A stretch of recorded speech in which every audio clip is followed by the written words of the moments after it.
하나님이 하십니다. 우리 오픈가 인사합니다. 참 잘 나왔습니다. 큰 은혜 받으시길 바랍니다.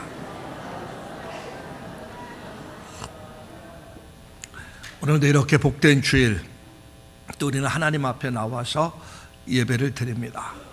오늘도 다윗의 일생에 대한 이야기를 좀 이어가려고 합니다. 우리가 세 번째 시간입니다. 우리가 성경을 이렇게 보게 되면 정말 다윗이란 인물은 아버지 이새의 8번째 아들이었고, 그리고 직업은 목동이었고, 베들레헴이란 촌동네에 살던 사람이었어요. 그런데 그런 다윗이 하나님의 눈에 쏙 들어서 이스라엘 왕으로 기름 부음 받았고, 또 왕들 중에서 최고의 왕이 될 수가 있었고, 그의 후손으로 이 땅에 메시아가 탄생하게 됩니다. 한마디로 세상 사람들의 관점에서 보면 성공한 사람이에요. 정말 하나님 앞에 귀하게 쓰임받은 사람이고요. 그래서 우리가 주일마다 이제 다윗의 일생을 같이 한번 살펴보면서 그가 어떤 삶을 살았기에 그가 이렇게 하나님 앞에 귀하게 존귀하게 쓰임받는 인생을 살았는가. 그래서 우리의 신앙의 모델을 다윗으로 잡고 우리의 모습들을 이렇게 돌아보면서 고칠 거 고치고 버릴 거 버리고 결단할 거 결단하면서 다윗의 신앙을 닮아가야 됩니다. 왜? 다윗은 평범한 사람이어서 하다못해 평범하기보다는 정말 천한 사람이었고 보잘것없는 사람이었습니다. 그런데 그런 그가 그렇게 위대한 왕이 될 수 있었던 이유는 그가 어느 면에서 그가 그렇게 했기에 그가 그런 삶을 살았는가, 그 부분을 보면서 우리의 신앙을 이렇게 다짐해 나가는 그런 시간들이 되었으면 합니다. 앞으로 몇 주도 이 다윗에 대한 이야기는 나눌 겁니다. 근데 오늘은 이제 세 번째 시간으로 늘 찬송하는 다윗이에요.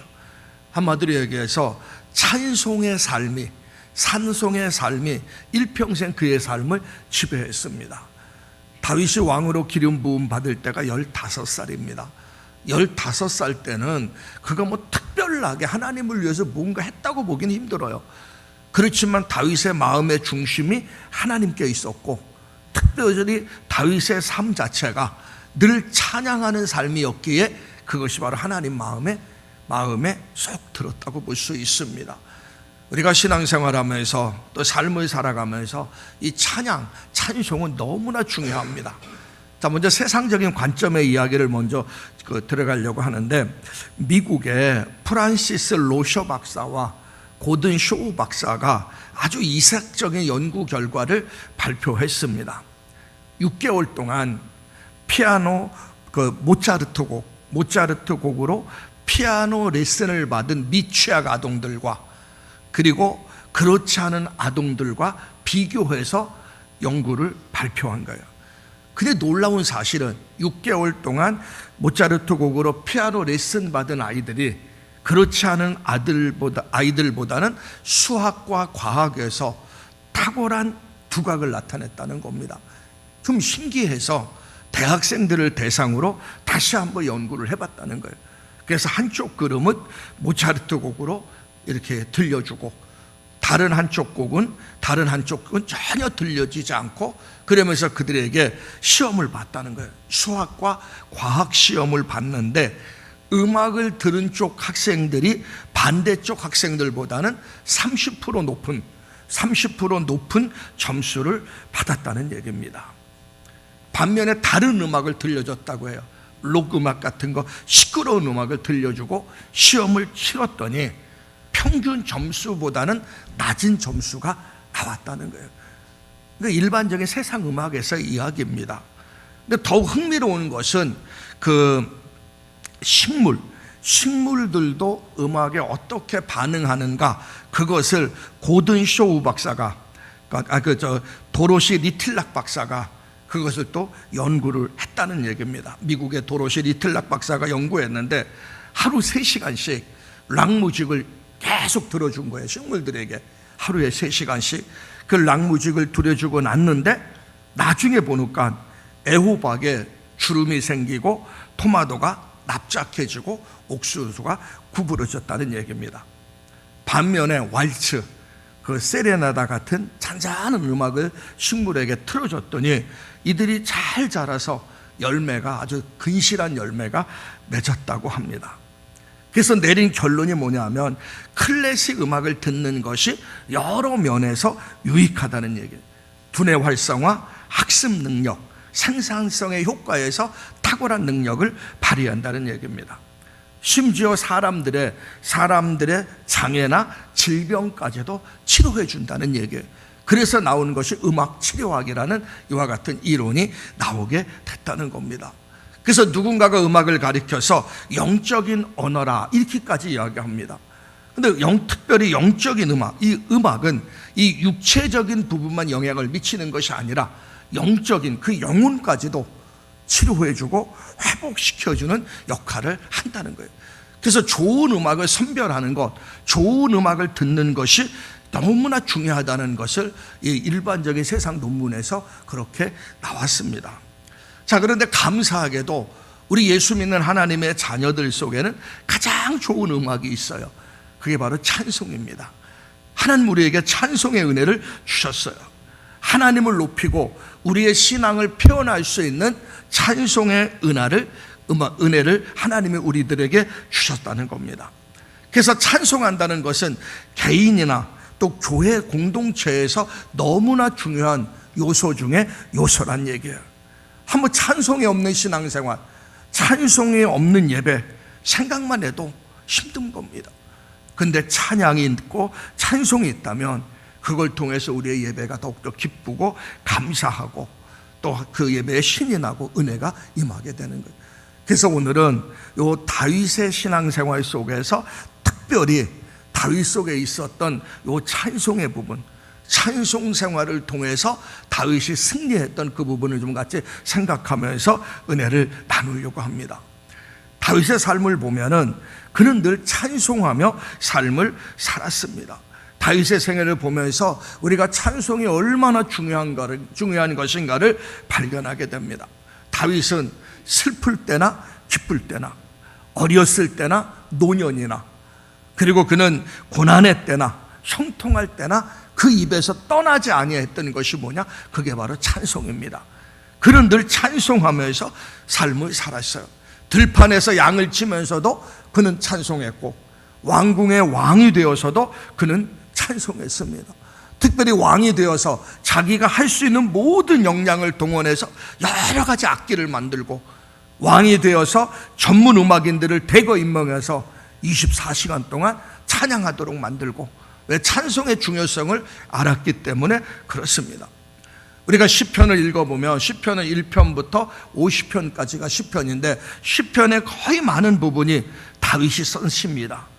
근데 시편은 다윗이 쓴 시인데 그 시편 속에는 멜로디가 있는 찬송이었어요. 시편 자체가 멜로디가 있는 찬송이었다는 얘기입니다. 이렇게 볼 때 다윗은 늘 찬송하는 삶을 살았던 것을 우리가 알게 됩니다. 마르지 않는 찬송의 샘을 갖고 있었던 사람이 바로 다윗이에요. 오늘 본문에서는 다윗의 찬송 생활의 한 단면을 오늘 본문은 우리에게 보여주고 있습니다. 자, 15살 때 왕으로 기름 부음 받았다고 말씀을 드렸어요. 그 왕으로 기름 부음 받은 이후에 일어난 사건이 바로 오늘 본문의 내용입니다. 사울은 이미 하나님의 눈밖에 났습니다. 하나님 말씀에 불순종했고 하나님을 거역했기 때문에 하나님은 사울을 왕으로 세우는 것을 후회하시고 사무엘 선지자를 통해서 이새의 집에 가서 왕으로 기름 부으라고 이야기했고, 우리가 아는 것처럼 이새의 아들 다윗이 왕으로 기름 부음을 받게 됩니다. 자, 사울에게는 이제 하나님의 축복이 떠나가기 시작해요. 하나님의 축복이 떠나가고 하나님의 저주가 사울에게 임하게 됩니다. 그러면서 사울에게 나타난 현상이 있어요. 그게 바로 오늘 본문 사무엘상 16장 14절입니다. 자, 같이 있습니다. 시작. 여호와의 영이 사울에게서 떠나고 여호와께서 부리시는 악령이 그를 번뇌하게 한지라. 여호와의 영은 바로 성령을 의미해요. 성령이 그에게서 떠나고 성령이 그에게서 떠났다. 우리가 이제 요 성령에 대한 부분은 좀 이해를 해야 될 필요가 있는 게, 오순절 사도행전 2장의 오순절 성령 강림 사건 이후에는 성령의 시대가 됩니다. 그래서 우리가 예수님을 주님으로 영접하는 모든 심령들 속에는 성령이 내주에 계세요.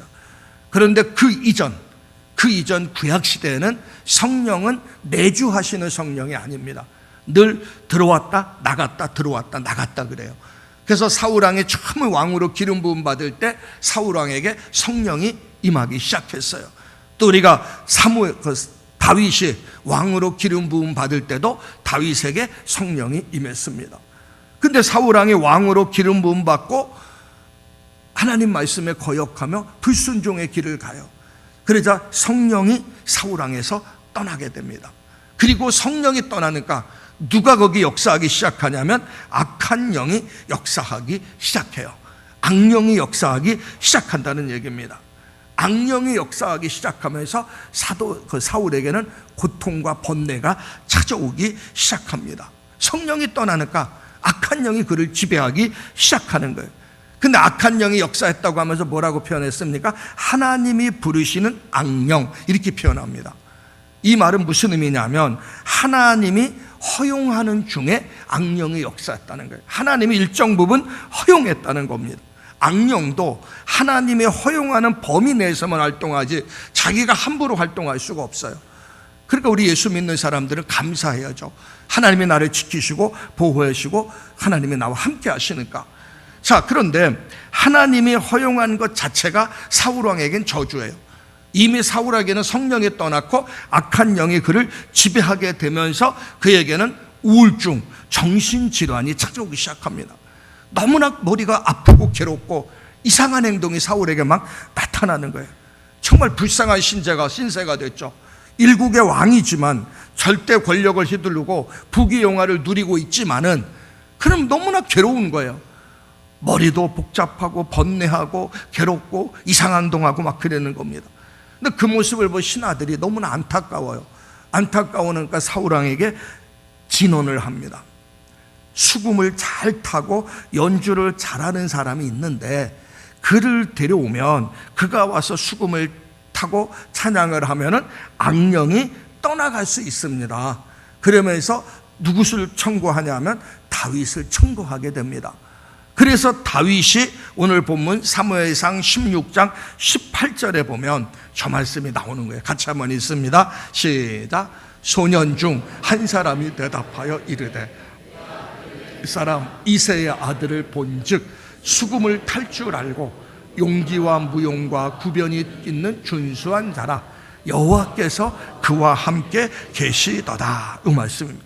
자, 저 말씀은 그대로 두세요. 저 말씀에서 중요한 것은 소년 중 한 사람이 대답하여 이르되 내가 베들레헴 사람 이새의 아들을 본즉 수금이 탈 줄 알고, 저 말 속에서 우리가 알 수 있는 것이 뭡니까? 이미 다윗이 주변 사람들에게 인정받고 있었다는 겁니다. 수금도 잘 타고 찬양도 잘하고, 그가 수금도 잘 타고 찬양도 잘하니까 주변에 이렇게 소문이 나기 시작한 거예요. 그러니까 왕궁에 있는 사람들도 그 베들레헴 촌동네에 있는 다윗이 누군가를 알게 되죠. 이미 소문이 났어요. 그리고 또 뭐가 나옵니까? 하나님이 그와 함께 했다고 맨 끝에 보면 계시죠. 여호와께서 그와 함께 했다. 하나님이 함께 했다는 것은 무슨 의미가 있습니까? 성령이 다윗과 함께 했다는 겁니다. 그러니까 다윗은 성령이 함께하고 늘 찬송하면서 하나님 앞에 영광 돌리는 사람이었다는 것이죠. 성령 충만하고 늘 찬송했던 사람, 이 사람이 다윗이 추천받아서 사울 왕궁에 들어오게 됩니다. 사실 베들레헴에 살고 있는 목동인 다윗과 왕궁에 있는 사람들과 연결 통로가 없어요. 어떻게 다윗이 왕궁에 들어올 수 있습니까? 근데 우리가 다윗의 일상을 곰곰이 살펴보면 뭘 알게 되냐면 하나님께서 그 목동을 위대한 왕으로 만들어가기 위해서 만들어가는 과정임을 우리가 알게 됩니다. 그러니까 다윗을 지금 만들어가고 있어요. 그래서 그가 양을 치는 목동으로 베들레헴에 있다면 그는 언제 왕이 될 수 있어요? 왕의 지도력도 필요하고 왕의 자질도 필요하고 나라 정치를 어떻게 하는 것도 알아야 되는데 다윗이 어떻게 할 수 있습니까? 근데 하나님께서는 그런 다윗과 함께 하셔서 그를 성령에 충만하게 하시고 그에 대한 소문이 주변에 퍼지게 되고 사울왕의 악령이 역사할 때 주변 사람들의 청거를 통해서 다윗이 왕궁에 들어오게 됩니다. 이건 우연의 개념이 아니고요, 하나님이 다윗을 만들어가는 하나의 과정이었어요. 우리가 지난번에 그 말씀을 드렸죠. 내가 순종하면 부족하고 연약해도 하나님이 나를 만들어 가신다. 꼭 기억하시면 좋습니다. 하나님이 나를 만들어 가셔요. 자, 그럼 아무튼 다윗이 왕궁에 들어왔어요. 왕궁에 들어와서 21절에서 23절에 보면 다윗이 그곳에서 하는 일이 부관이나 근위병 역할을 했다고 이렇게 나옵니다. 또 그곳에 궁중 악사의 역할을 했다고 이렇게 나옵니다. 자, 그런데 또 사울이 악령의 공격을 받아서 발작을 하기 시작해요. 발작을 하기 시작할 때 다윗이 수금을 키면서 찬송을 하는 칸 악령이 떠나고 깨끗하게 치유받는 역사가 일어나게 됐다는 거예요. 계속 이 사울이 반복적인 것일 때 다윗이 수금을 타고 찬양을 하면 악한 영이 떠나가고 사울이 정상적인 삶으로 돌아오게 됩니다. 물론 완벽하게 정상적으로 돌아오기 위해서는 사울이 철저히 회개하고 하나님 앞에 돌아와야 됩니다. 근데 철저히 회개하고 하나님 앞에 돌아오지 않을 때는 찬송하고 기도할 때 잠시 악한 영은 떠나요. 찬송하는 중에는 성령의 역사하고 찬송할 때 하나님이 역사하니까 어둠의 영은 떠나게 되어 있어요. 그러나 그 사람이 회개하고 철저히 돌아서면 성령이 늘 그의 삶을 지배함으로 악한 것이 다시 들어오지 못하는데, 일단은 다윗이 찬송할 때 사울 속에 역사했던 어둠의 영은 떠났어요. 근데 뒤에 가보면 다시 그 사울에게 악한 영이 들어오죠.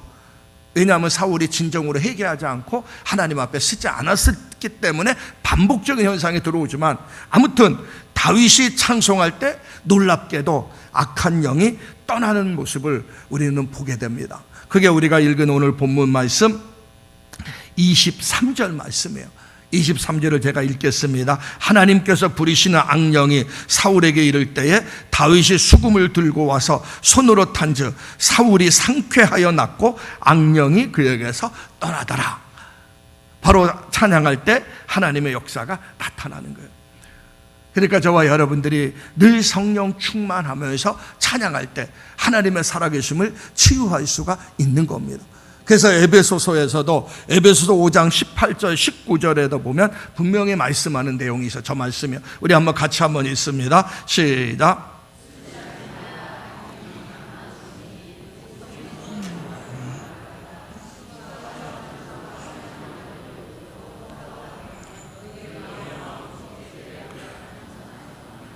저 말씀의 핵심이 뭡니까? 성령 충만 받으란 얘기예요. 성령 충만 받아서 시와 찬송과 신령한 노래들로 찬양하며 노래하며 찬양하란 얘기입니다. 그러니까 성령이 역사할 때 찬양하는 삶을 살 수가 있는 거예요. 반면에 성령이 소멸되고 성령이 역사하지 않을 때 악한 영이 그의 마음과 생각을 지키는 겁니다. 다윗이 왜 훌륭한 삶을 살 수밖에 없었느냐? 다윗은 늘 성령이 충만했어요. 성령이 충만하며 늘 그는 찬송하며 삶을 살았은 겁니다. 그러니까 하나님이 그를 들어서 사용할 수밖에 없었던 것이죠. 아까 말씀드린 것처럼 다윗이 왕으로 기름 부음 받을 때가 15살입니다. 15살 때 그의 직업은 목동이에요. 들에서 양을 치는 목동입니다. 그는 목동의 역할을 하면서 그곳에서 양을 치면서 그가 한 일이 뭡니까? 말씀을 묵상하며 하나님을 찬양한 거예요. 그러니까 늘 마음의 중심이 하나님 앞에 열려 있는 겁니다. 그러니까 하나님은 그런 다윗을 보면서 내 마음에 합한 자라고 하며 그를 만들어서 일국의 왕으로 세운 거예요. 그러므로 저와 여러분들이 늘 항상 성령 충만하며 찬양을 통해서 하나님 영광 돌리면서 신앙생활 하시기를 주의 이름으로 축원합니다. 이 찬양은 우리의 마음 속에 있는 것을 그 외적으로 신앙을 표현하는 하나의 음악이 됩니다. 찬양은. 그래서 성경 곳곳에 보면 하나님께서 우리 피조물인 인간을 창조한 이유가 나와요. 그리고 구원해 주신 이유가 나옵니다.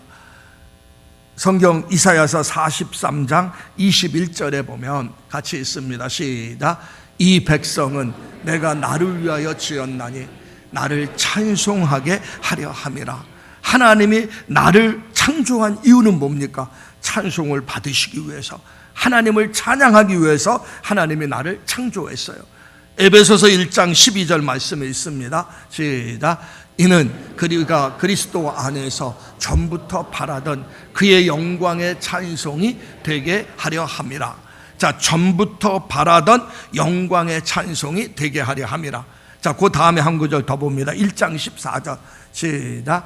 이는 우리 기업의 보증이 되사 그 얻으신 것을 속량하시고 그의 영광을 찬송하게 하려 함이라.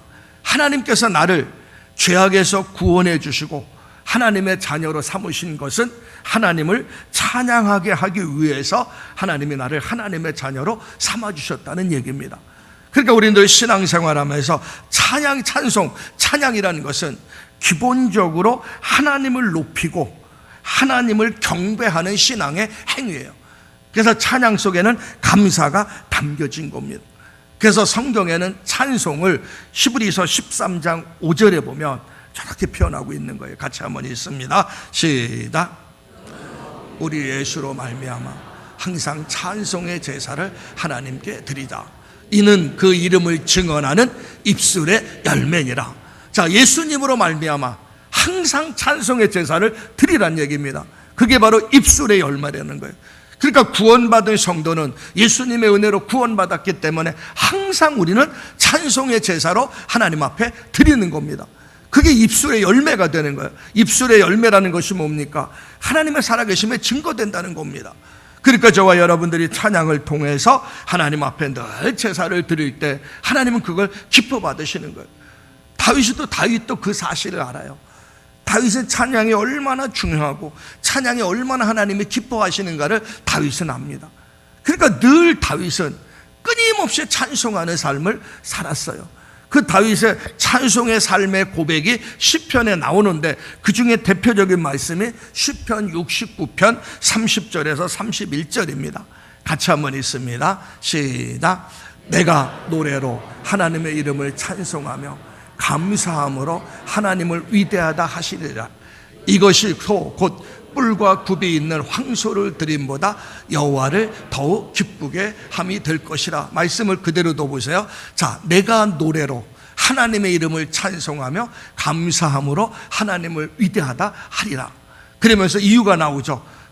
곧 뿔과 굽이 있는 황소를 드림보다, 제물로 하나님 앞에 제사를 드리는 것보다 하나님이 더 기쁘시게 하는 것이 뭐냐? 바로 노래로, 찬송으로 하나님을 찬양하고 영광 돌리는 것이 더 하나님을 기쁘시게 하는 것이라는 것을 다윗은 깨달았어요. 그래서 다윗은 늘 하나님 앞에 찬송하며 삶을 살았던 사람입니다. 이 아름다운 다윗의 신앙을 본받아 가시기를 주의 이름으로 축원합니다. 그래서 이 찬양은 우리의 신앙을 시와 멜로디로 고백하는 신앙 고백이에요. 그래서 우리 구원받은 성도들은 늘 입술의 고백을 통해서 하나님을 찬양하며 영광을 돌려야 됩니다. 사랑은 표현하기 전까지는 참 사랑이 아니에요. 신앙도 마찬가지입니다. 마음속으로만 믿고 있지, 마음속으로만 감사하고 있지 아니에요. 표현이 돼야 됩니다. 하나님 사랑합니다. 하나님 감사합니다. 하나님 영광 받으시옵소서 하면서 표현할 때 하나님이 기뻐하시는 건데, 그 표현의 방법 중에 하나가 찬송이란 얘기입니다. 그러니까 구원받은 저와 여러분들 늘 입술에서 흥얼흥얼 찬송하면서 삶을 살아갈 때 하나님은 그걸 기뻐 받으시고 그에게 하나님께서 놀라운 은혜를 부어 주시는 겁니다. 오늘 본문에서 다윗이 수금으로 찬송을 할 때 하나님께서 임재하시고 능력이 나타났어요. 어떤 능력이 나타났습니까? 사울에게 역사했던 악령이 떠나갔어요. 그리고 사울이 상쾌해야 되는, 치유되는 역사가 일어났습니다. 이게 찬송의 능력이에요. 찬송할 때 하나님께서 역사하셔서 이런 놀라운 능력들이 나타나는 겁니다. 옛날 우리 한국에서 장관을 지낸 분이 계시는데, 이 분이 이제 장관은 됐는데 불안한 거예요. 장관이 됐는데 불안한 겁니다. 밤이 되면 잠을 못 자는 거예요. 장관이 되면서부터 불면증에 시달리게 됩니다. 사실 불면증에 있으면 사람이 참 힘들지 않습니까? 잠을 잘 때 잠을 자야 되는데 잠을 잘 때 잠을 못 자니까 너무나 이분이 고통스러운 겁니다. 남들 보기에는 나라의 장관이 되어서 권세도 있고 물질도 있어갖고 정말 부족함이 없는 것 같은데 이 사람은 장관이 되고부터 불면증에 걸려버리니까 너무나 고통스러운 삶을 살아가고 있었습니다. 죽을 지경이죠. 근데 다행히 그의 아내가 믿음이 좋은 분이었어요. 이 아내가 남편이 불면증 걸리면서 잠을 못 자니까 밤마다 남편 머리맡에서 계속 찬송을 부르는 겁니다. 찬송을 부르고 시편을 계속 읽어줬어요. 그러다 보니까 6개월 만에 이 남편의 불면증이 사라지고 이제는 눈만 붙이면 잠을 자는 편안한 잠을 자게 되었던 겁니다. 이게 찬송의 능력이에요. 찬송하는 것이 하나님이 임재한다고 이야기했어요. 그리고 임재만 하는 것이 아니라 하나님의 역사가 찬송 중에 일어나는 겁니다. 그래서 영적인 상처, 육적인 상처들이 치유되고 회복되는 거예요. 오늘날 많은 분들이 우울증에 시달리고 또 공황장애에 빠진 분들이 있어요. 우리는 병원에 가서 치료도 받아야 됩니다. 그러나 더 중요한 것이 뭐냐면 찬송이에요. 하나님 앞에 찬송 불러야 됩니다. 찬송을 뜨겁게, 찬송을 간절하게 마음을 다해서 찬송할 때 그 속에 하나님의 영이 임재하시고 나를 두렵게 하고 나를 불안하게 하고 나를 근심 가운데 빠뜨리는 그런 우울증, 공황장애가 다 떠나갑니다. 우울증, 공황장애 같은 정신적인 질병뿐만 아니라 육의 질병, 일반적 육의 질병도 치유되고 회복되는 역사가 일어나는 거예요. 그리고 우리는 찬송해야 됩니다. 찬송할 때 하나님의 살아계심의 역사가 일어나는 겁니다. 어떤 분이 인생을 그렇게 표현합니다. 밀물과 썰물 같은 인생이라 이런 표현을 써요. 밀물과 썰물이죠. 바닷물이 들어오는 것이 밀물이고 바닷물이 빠지는 것이 썰물이다. 마찬가지로 좋을 때가 있으면 나쁜 때가 있는 겁니다. 밀물과 썰물처럼 좋을 때가 있고 나쁠 때가 있는 거예요. 그러니까 우리 밀물일 때 하나님 찬송해야 됩니다. 또 썰물일 때도 하나님을 찬송해야 됩니다. 그럴 때 하나님의 역사가 일어나는 거예요. 바로 다윗이 그런 삶을 살았어요. 다윗이 왕으로 기름 부음 받고 난 뒤에 다윗이 평탄하게 산 것이 아닙니다. 정말 힘들고 어려운 최악의 상황 속에 빠진 경우도 있어요. 그렇지만 그는 최악의 상황에 빠져도 그곳에서 하나님을 찬양합니다. 모든 게 잘 풀려서 정말 형통할 때도 있어요. 그럼 그때도 하나님을 찬양해요. 그 대표적인 말씀이 시편 40편 2절 3절입니다. 한번 저 말씀 같이 읽습니다. 시작.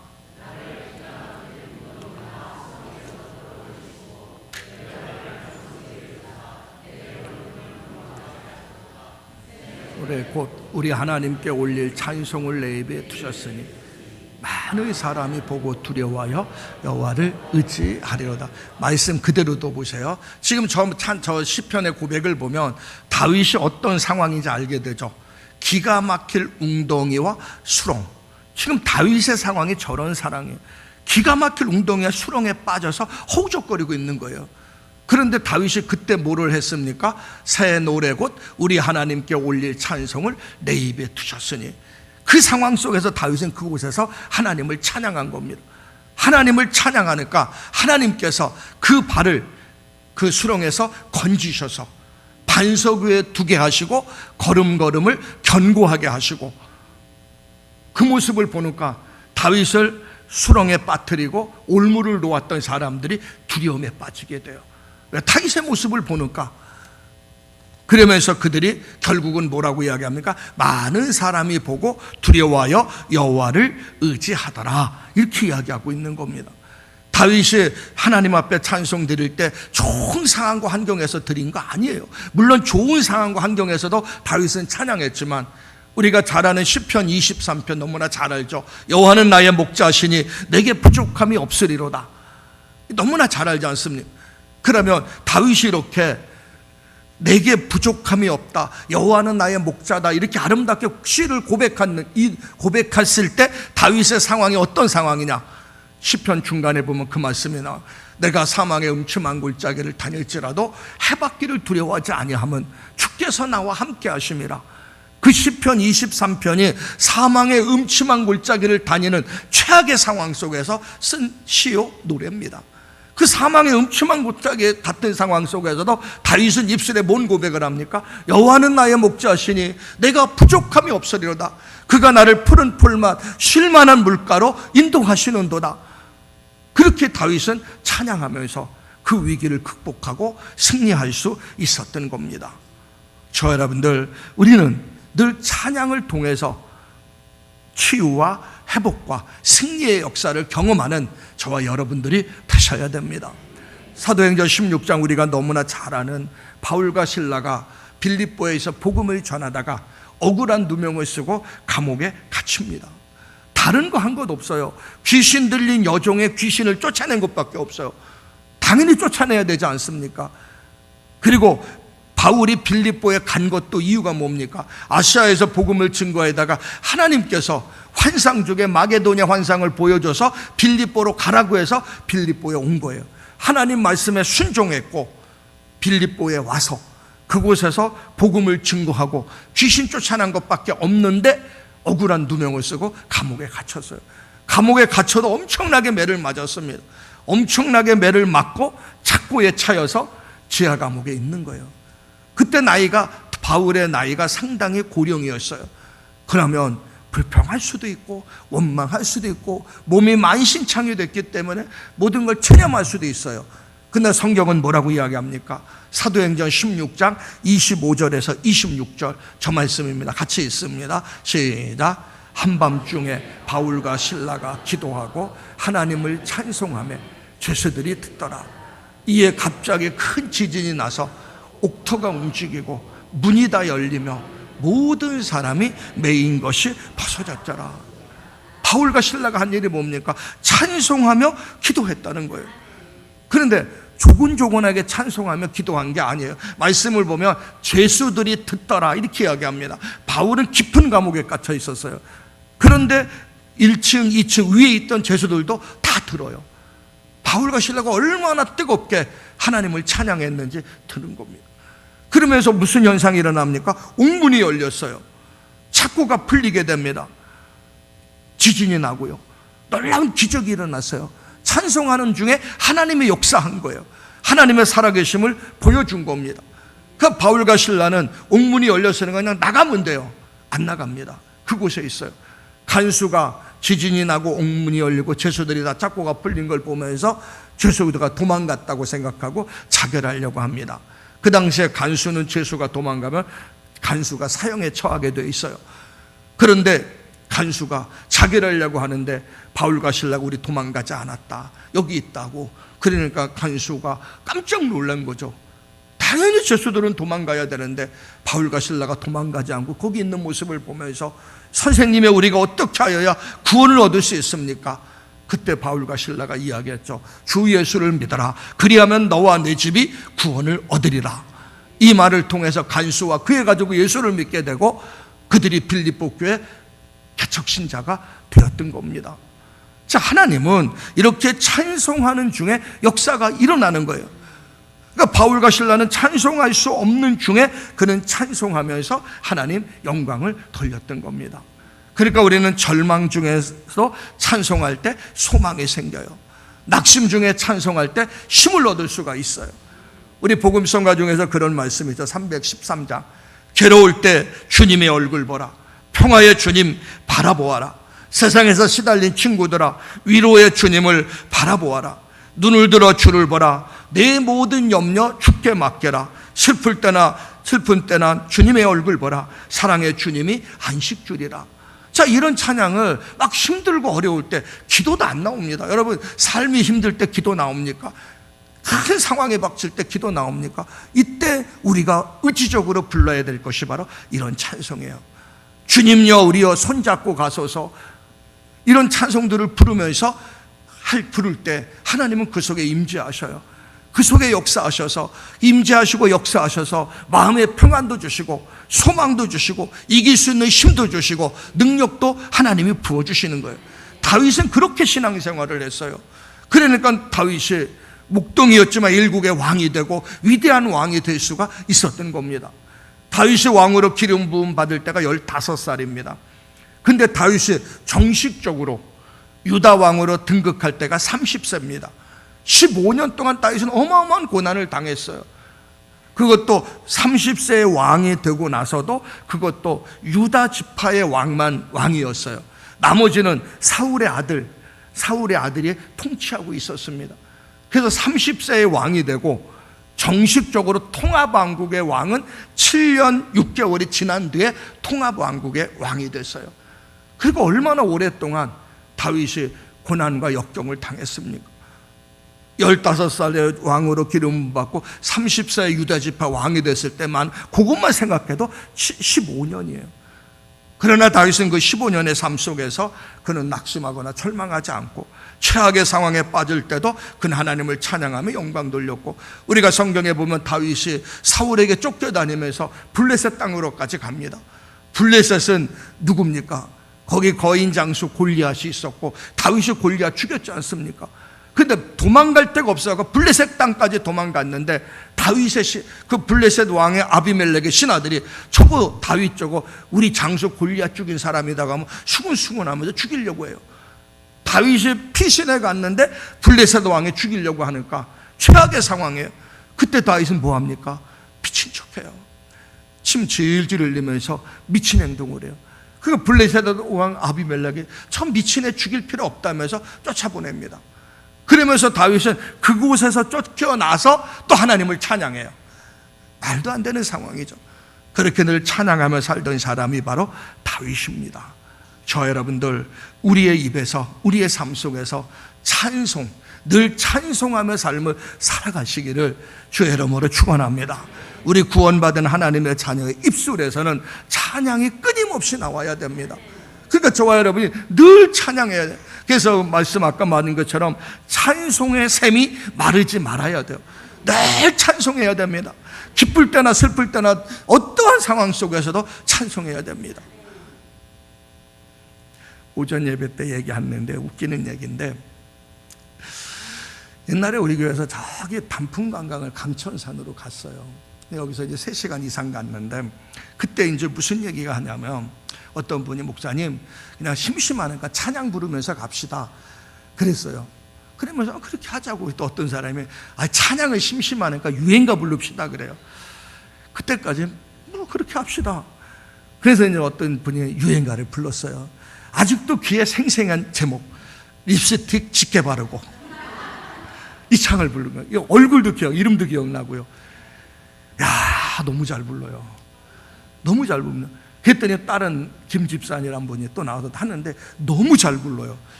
근데 그분들 둘 다 성가대 아니야. 그렇게 유행가는 잘 부르면서, 그러면 그 잘 부르는 유행가 갖고 뭐 해야 됩니까? 하나님을 찬양해야 되죠. 우리 예수 믿는 사람들 하나님을 찬양해야 됩니다. 정말 늘 찬양의 샘이 마르지 않는 그런 신앙생활을 하셔야 되고, 오늘 이 다윗의 이야기는 다른 거 없어요. 다윗은 늘 하나님을 찬양했다. 늘 찬양이 마르지 않았다. 그래서 오늘부터 저와 여러분의 삶 속에서는 찬양이 마르지 않는, 늘 찬양하는 다윗의 신앙을 본받아 가시기를 주의 이름으로 축원합니다.